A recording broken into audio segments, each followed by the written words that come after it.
Welcome to Essay Writing Explained, Reasoning. And in this segment, I will be joined by a special co-host, Ms. Tormala. Hey, girls. Remember, an argument has three components: a logical claim, evidence that supports that claim, and reasoning that links the claim and the evidence together. In this segment, we will take a look at the third part, reasoning about your argument. Reasoning is the piece of your argument that convinces your reader. It does the persuading. Quotes do not become evidence without reasoning to link them to your claim. I want to talk to you about some of the common pitfalls that inexperienced writers can fall into. The first one is, and this is the most common, that they provide no reasoning at all. And this is a problem because without reasoning, you do not have an argument, just a bunch of claims standing next to a bunch of quotes. So let's take a look at an example here. I'm going to show you our claim, followed by a piece of supporting evidence from the text. In our previous segment, we discussed why this is a strong piece of supporting evidence, but look at it without the reasoning. Does it alone persuade anyone? We'll read it together.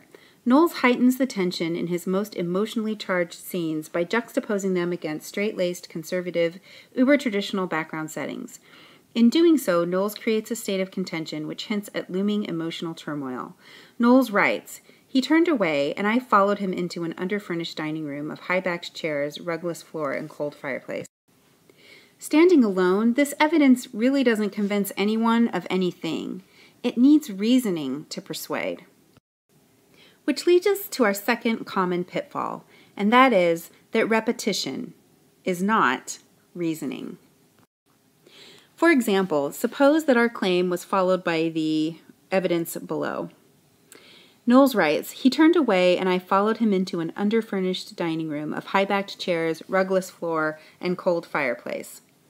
This quote describes a lifeless room. The dining room is empty and cold. This is not a room that anyone would feel comfortable in, so it is lifeless. Inexperienced writers might look at the reasoning that follows this evidence and think, hey, it looks pretty good to me. The writer has explained what the quote is saying. But there's a problem. There's a person that would agree with you, and that person is, that's right, it's Captain Obvious. And that's the problem. Remember, this is a piece of evidence that you are attempting to link to your claim. Your job is to persuade, not explain or restate the content of the evidence. So here's another detour that inexperienced writers often take at this point in their argument: the plot summary. For example, taking the same piece of evidence, Knowles writes, "He turned away, and I followed him into an underfurnished dining room of high-backed chairs, rugless floor, and cold fireplace." In this scene, Jean and Lepper are meeting at Lepper's house for the first time since Lepper enlisted. They are going to have an argument, and Jean will run away. Again, inexperienced writers might think that it seems logical to include this information. But remember who your reader or audience is. Your teacher. I promise she, or he, knows where in the plot that this scene takes place. Reasoning, not summary, should follow evidence. So if reasoning isn't repetition or plot summary, then what is it? Reasoning is like the glue in your argument. Without it, there is nothing to hold your argument together. It's like when you're working on an equation in math. If you simply write the equation, followed by the solution, without showing your work, then you have not shown your thinking, which is what you're actually being evaluated on. So let's talk about this piece of evidence that we've been working with so far. When we look at it, we want to point out the details that actually add to the meaning. For instance, high-backed chairs, rugless floor, and cold fireplace. What is it about these details that actually helps link this piece of evidence to the claim that we're making, which has to do with the juxtaposition of the highly emotional events with the settings that are sort of the opposite? Well, clearly this piece of text really has to do more with the setting aspect of our claim. So we've got these high back chairs, which make people sit very uncomfortably. We have a rugless floor and a cold fireplace, both of which create a sense of discomfort and lack of warmth. What's interesting is that because this is a dining room, that seems contradictory to what a dining room should normally offer, which is a sense of family or community.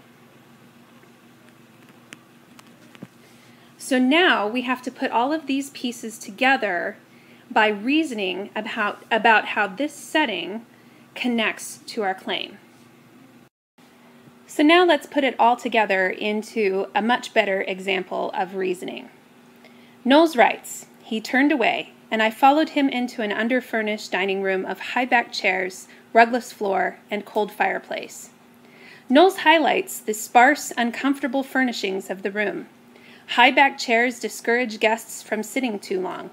A rugless floor and cold fireplace emphasize the lack of warmth and humanity that a dining room might normally be expected to offer.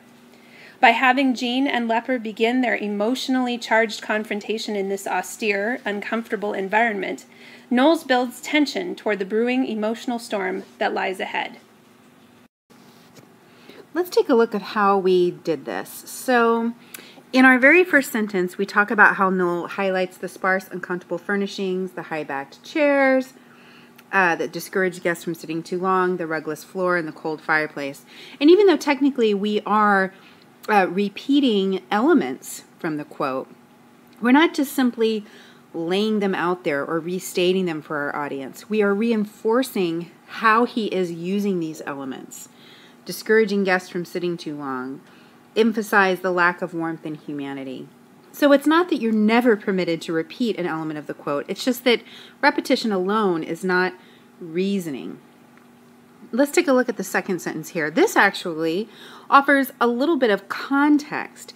So we talk about how Jean and Lepper are beginning their emotionally charged confrontation. So that gives the reader a signal of where in the story the scene takes place without completely summarizing the plot.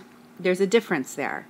And then we sort of hit it home with talking again, not about what the quote says, but what Knowles does with the quote. He builds tension toward the brewing emotional storm that lies ahead. Ms. Tormele, I think we can both agree. Nailed it!